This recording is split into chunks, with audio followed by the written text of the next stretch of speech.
अपने जीवन में कोई अगर वास्तविक मन से, सच्चे मन से भागवत कथा सुन ले या उसमें पूर्ण रूप से, उस कथा के समय उसमें पूर्ण रूप से जो रम जाता है और भागवत कथा जो सुनाता है अगर वह भी रम जाता है, तो दोनों को जल्द ही मोक्ष की प्राप्ति हो जाती है। भागवत कथा, श्रीमद् भागवत कथा जो है, यह अगर कोई सच्चे हृदय से भाव विभोर होकर के अगर सुन लेता है और सुनाने वाला भी उसमें भाव विभोर हो गया है, तो निश्चित ही उस दोनों को मोक्ष की प्राप्ति जल्द हो जाएगी। बाकी और जितने कथा हो रहे हैं भागवत का, जिसमें दिखावा बहुत ज़्यादा है और भागवत के नाम पर कुछ भी लोग कह रहे हैं, यह कथा सुनने से कुछ नहीं होने वाला है।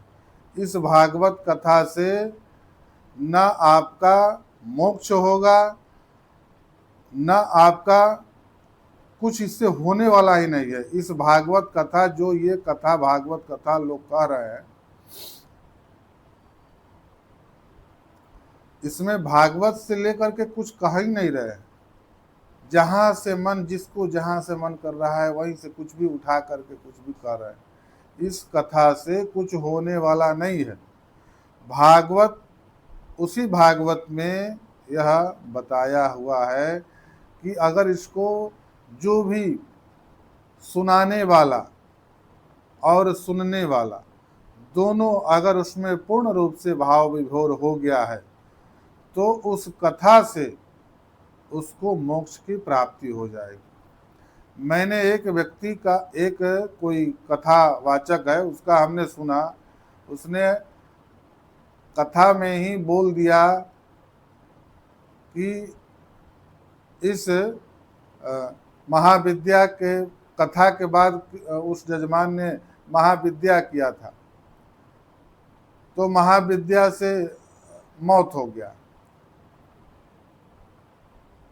उसको पता ही नहीं है कि जो कथा वो सुना रहा है, उसी कथा में यह बताया हुआ है कि अगर सच्चे हृदय से आपके परिवार का कोई सदस्य अगर सच्चे हृदय से भागवत कथा सुन लेता है, तो उसको जल्दी मोक्ष मिल जाता है। भगवान उसको जल्दी अपने पास बुला लेते हैं। मोक्ष का मतलब तो आप लोग समझ रहे होंगे। भागवत कथा अगर उस हिसाब से, उस तरीके से जो सुन लेता है, उसको जल्दी मोक्ष मिल जाता है। और सुनाने वाला भी अगर उसी तरह का हो, वो भी भाव में डूब करके सुना दे, तो भागवत में क्या है, पापों का नाश होता है। और पाप का जब नाश हो जाता है तो उसको मोक्ष जल्दी मिल जाता है। जब तक आपके पास पाप रहेगा तब तक आपको यहाँ रहना है इस मृत्यु लोक पर, और पाप नष्ट हो जाएगा। सब कुछ आपका जो पूर्ण रूप से आप पाप से रहित हो जाएंगे, आपका पूर्ण पाप नष्ट हो जाएगा, तो आप भगवान के पास चले जाएंगे। मोक्ष का मतलब यही है कि भगवान अपने आप में आपको समाहित कर ले। तो भागवत कथा, ये सब जो भागवत कथा हो रहा है, ये भागवत कथा सुनने से कुछ होने वाला नहीं है किसी का। ये सब जो भागवत में, भागवत का कोई शब्द उसमें कोई कुछ कह ही नहीं रहा। ये जो हो रहा है ये सब नाटक हो रहा है, केवल लोगों को खुश करने के लिए। तो लोगों को खुश करके क्या होगा? भागवत में है कि जब वो भाव में आ जाएगा, पूर्ण रूप से भाव में आ जाएगा, तो निश्चित उसको मोक्ष की प्राप्ति हो जाएगी और उस कथावाचक को भी मोक्ष मिल जाएगा, अगर वह भी उस भाव में कथा सुनाने लगे। मगर ये हमेशा नहीं होता है। जब तक आपका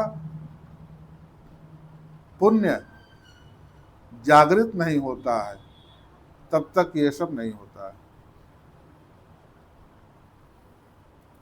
इसलिए कोई भी किसी भी चीज पर अगर कोई कथावाचक उंगली उठाता है, बोलता है, तो उसको सोचे कि हम क्या बोल रहे हैं और इसका क्या प्रभाव होगा। आप ही के भागवत में ये सारा चीज बताया गया कि अगर उस मन से भी अगर इसको सुन लेता है तो भगवान का सानिध्य उसको प्राप्त हो जाता है, मोक्ष उसको मिल जाता है।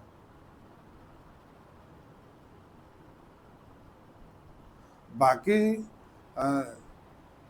जितने भी 10 महाविद्या है, 10 महाविद्या में जितने भी, उसके बाद 9 दुर्गा है, और भी बहुत, इन सब देवियों का अलग अलग जगह पर भगवान ने स्वयं कहा है, कृष्ण भगवान ने स्वयं कहा है कि कभी आप किसी निर्जन स्थान पर, किसी भय की स्थिति में हो, किसी आप विशेष परिस्थिति में हो, तो आप दुर्गा को याद करें।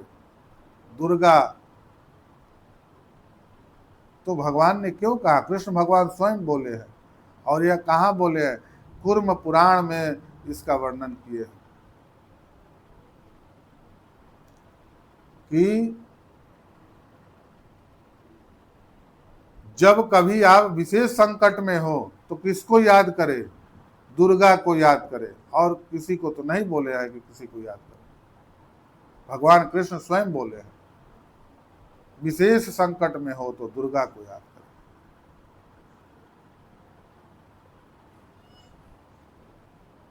इसलिए आप लोग भ्रमित ना हो कि ये होने से ये हो जाएगा, ये होने से ये हो जाएगा।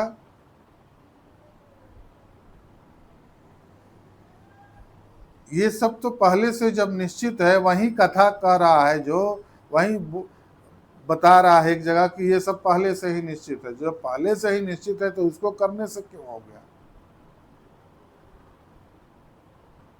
इसको करने से क्यों होगा? जब पहले से ही निश्चित है तो इसको करने से कैसे हो जाएगा? यानी कि आप जो कथा कह रहे हैं, आप अपने मन से कुछ भी बोल दे रहे हैं, कुछ भी।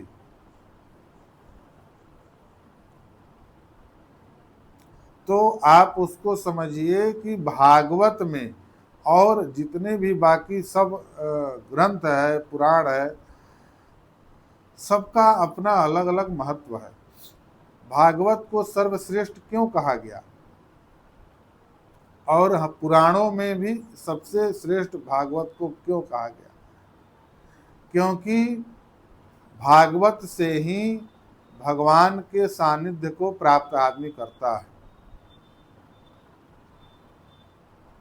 और इससे जल्दी उसको सानिध्य भगवान का प्राप्त हो जाता है। अगर सच्चे हृदय से भागवत कोई सुन लेता है और सुना देता है तो उसको जल्द ही भगवान का सानिध्य प्राप्त हो जाता है। जय भगवान।